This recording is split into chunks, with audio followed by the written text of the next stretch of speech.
Hey guys, what's going on? Wanted to bring you guys a video showing you the update progress on the 79Z28 engine test stand. So, as I've shown you guys in my walk around video, this car is completely stripped. Front end's held on with a couple bolts. There's like pretty much nothing in the interior. Any seats and stuff are just sitting there. This thing is, ready to go to the body shop pretty much to get all of that work done. But in the meantime, I picked up this 355 that my brother was going to be putting in his Wrangler project. And, just as a hang on to it for the future for this car engine. Because when you're building a car, two of the biggest things that you're probably going to have to spend money on is the engine, the transmission, rear end, suspension. But engine and transmission, a lot of times cars are missing or they're bad and you need new ones. So I have the transmission. I have the correct, I think it's a Super T10 4-speed that would have came in this, which is the same transmission that came out of the Corvette. It's a Super T10. This one's a Super T10. So back factory 4-speed cars, but I already went over that. So I have this engine. It was just going to be sitting in here, and I thought to myself, well, I've done, getting things done properly in the past. The videos aren't up on YouTube anymore, but I've had Camaros, I've had Pontiac Le Manses, and from building, I had an 80 Berlinetta, building that car, doing all the stuff I did to it, working on the 4-door Le Mans I had, building the 2-door Le Mans I had and sold recently. I have a lot of spare parts that I bought and never used, parts that I bought and replaced with something else. So I had this fun idea of, well, I've done everything right in the past. I've took all the extra steps, made sure everything was done correctly. But I'm not trying to get this car to drive. I just want to see if I can get it started. It supposedly has a new cam in it. And so I would have to do the break-in procedure. So can I get this engine broken in and running with spending as little money as possible? Only buying something if I don't have it, and if I have to buy it, make it as cheap as possible. And I gotta say, this is probably the most fun that I've had working on one of these old cars in I don't even know how long. So let me take you guys for the grand tour.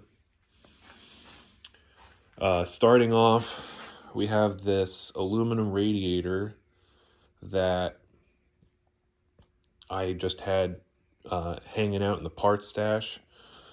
I don't remember what it's from.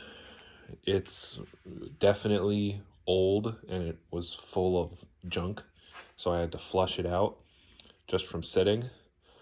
I think this was the first aluminum radiator I ever bought, and it was for the 4-door Le Mans, but I couldn't use it because it didn't fit in the fan shroud. And I've just had it kicking around ever since. So I put that in there, made a couple little zip tie mounts. If this wouldn't have worked, I do have the original radiator out of the Corvette I would have thrown in it. On the radiator side of things, I did have to order some flexi hoses. Now, my initial plan was going to be to just hook up the hoses from the Corvette and just stick the hose in one end and flush it out the other end. And I would have done that if this thing didn't need to be broken in. But with these engine break-ins, you really want them to get up to operating temperature so that the piston rings can seat and everything like that. So that's why I had to go a bit of an extra mile and get hoses, but just some cheap Mortske flexi hoses for the top and bottom. And a radiator cap, because I don't want to be DD speed shop and puke coolant everywhere. On our pulley setup, this is complete cobbled mess. This is the water pump the water pump pulley and crank pulley that was on this engine, but it had a different water pump. My brother put this water pump on, but you might be able to kind of tell you probably can't, it's hard to see, but the water pump pulley is slightly farther back than the crank pulley is. And then the alternator, probably one of the things I am proudest of with this cheap low buck cobbled together mess. We got a belt that I've had on the wall of belts for the longest time. We have the alternator from the Corvette. We have a lower aftermarket bracket that bolts to the water pump, because the other problem is this thing has camel or double hump heads on it, and there's no bolt holes in the front of the heads for accessories. So when this thing gets on the road, I have to get a low mount setup. An ICT sells a $80 kit that has the brackets for the alternator and a water pump, or a power steering pump. I don't know what that's going to mean for my plans to do vintage air.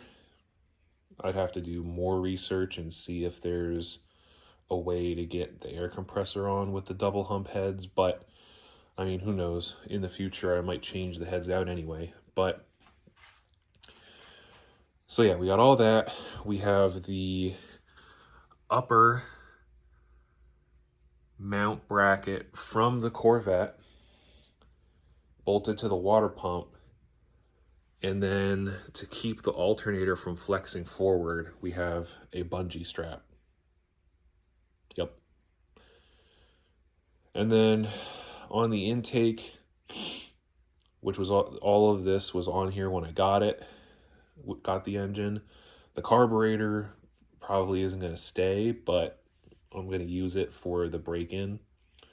750 double pumper. Plugged off the intake with some spare plugs I had lying around.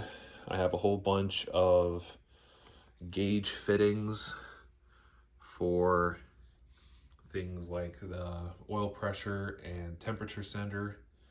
Hook that up. Spark plugs, just reuse the ones that were in it. Distributor and plug wires, got it with the engine. This wonderful jewel is a gauge and switch panel setup that was in this car when I bought it. And it's pretty slick. They did break off this part. You would have had your gauges would have been here, and your wiper controls and headlight switch was over here. So they broke off this part of the gauge bezel to put this in the car. Obviously I took it out because I'm not going to be running that, but it lended itself to being the perfect cobbled mess gauge panel. So these switches would have been in this hole, but I needed to take them out to mount it to this little aluminum piece that I found in the basement. So I just self-tapered it on top.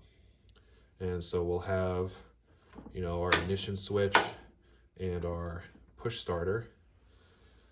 And then it had a really big water temperature gauge that didn't work, an oil pressure gauge and a volt gauge. The oil pressure gauge I've used in the past on an engine for testing. I don't remember what it was, but it already had the little short line. The fittings were all in it already. So all I had to do was spin the fitting into the block. And to do that, I actually had to take it out of the hole here, which it would have been sitting in. So since I don't want to break the fittings with the plastic line goes in and have to worry about resealing it, I just attached it to the bottom there. And then our tack, which came in my two-door Le Mans when I bought it, and I'm pretty sure works, and this temperature gauge, they're too small for the holes, so just wrapped a zip tie around them and then zip tied them to the hole in the gauge plastic. It's perfect. Our wiring, it's all the same color, but we got, this will go to the positive on the battery. That yellow wire's for the choke, that'll go to the battery. We've got our big piece of wire coming off the starter switch for the starter. We have our distributor power wire, and we have our tack wire. And our tack and backlight power will go to the battery, and our ground will go to the battery. And yes, I have the big tack sitting here, but it's old, but it's brand new. So I didn't want to hook that up yet. I do have plans of running that tack because my 80 Camaro, I had the same tack in it. So I want to leave that in.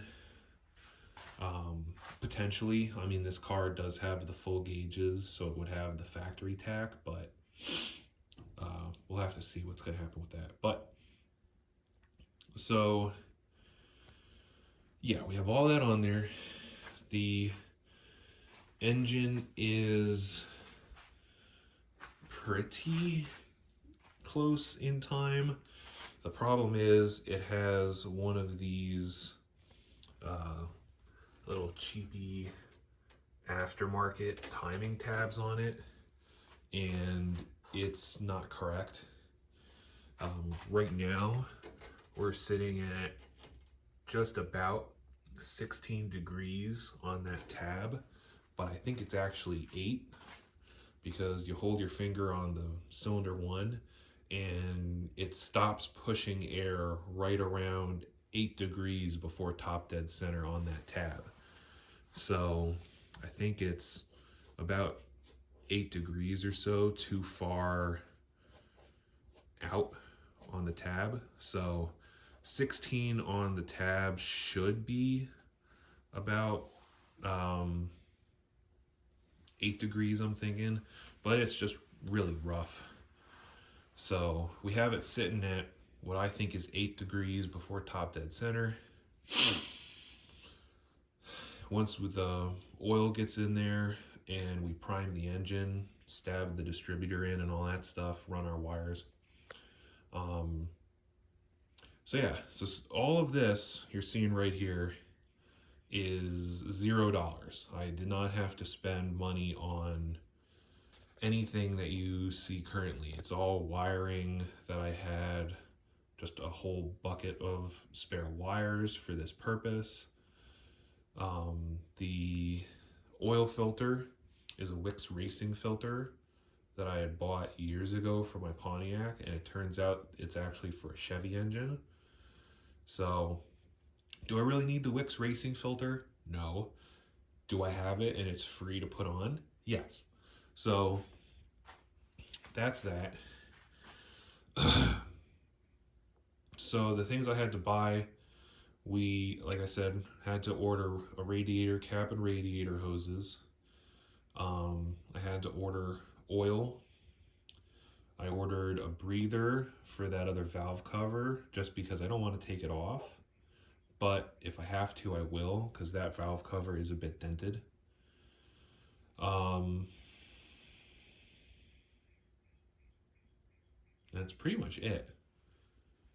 That's really all that I'm missing. The starter motor, we're gonna use the mode starter that came out of the Corvette.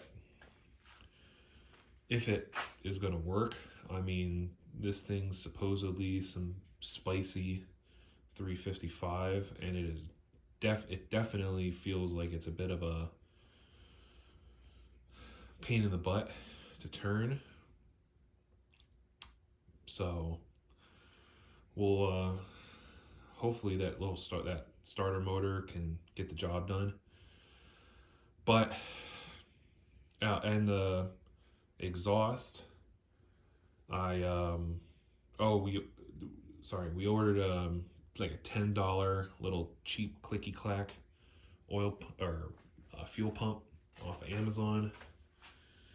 And for our exhaust, my friend who I actually got this car from has a set of fender exit headers. So we're going to put those on there um, just temporarily, just so that we have some form of exhaust going on. And then the transmission that's in the car is my brother's Turbo 400. We're going to steal that back off because he has a torque converter in there and everything, and I don't want to deal with having the torque converter bounce around. And so we're going to take that off, and we're going to go and grab my friend's Power Glide that I have out in storage. We're going to stick the Power Glide on here with no torque converter at all in it, so the transmission won't spin. But also the Power Glide should be shorter, and then we can put the factory cross member back in, because right now we had to put just a piece of wood to hold the Turbo 400 up, since the Turbo 400 is so much longer. But yeah, so should be interesting. Hopefully this thing starts up and runs fine, but this is also why I kind of want to do this now. Get this thing to run for as cheaply as possible so we can figure out whether it's good or not. I mean, it's an unknown engine. My brother bought it pretty much on word of mouth. He didn't see it run. The guy, I guess, told him, from what he told me, that the engine was rebuilt. He had it running, and then he changed the camshaft in it. And Luke, my brother, couldn't remember whether the camshaft, like the engine was completely rebuilt, or if just the camshaft was changed. So, I mean, you never know. It could not have a changed camshaft, and it could be just completely toast, and the guy just did the old rattle can restoration rebuild and sold it to my brother.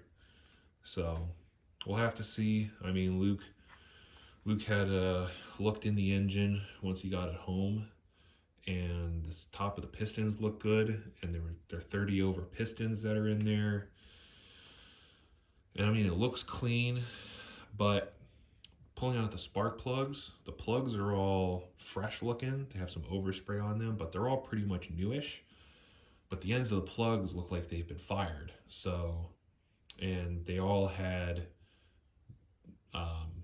they didn't look like they had been smashed, but some of them had like zero gap, like almost touching.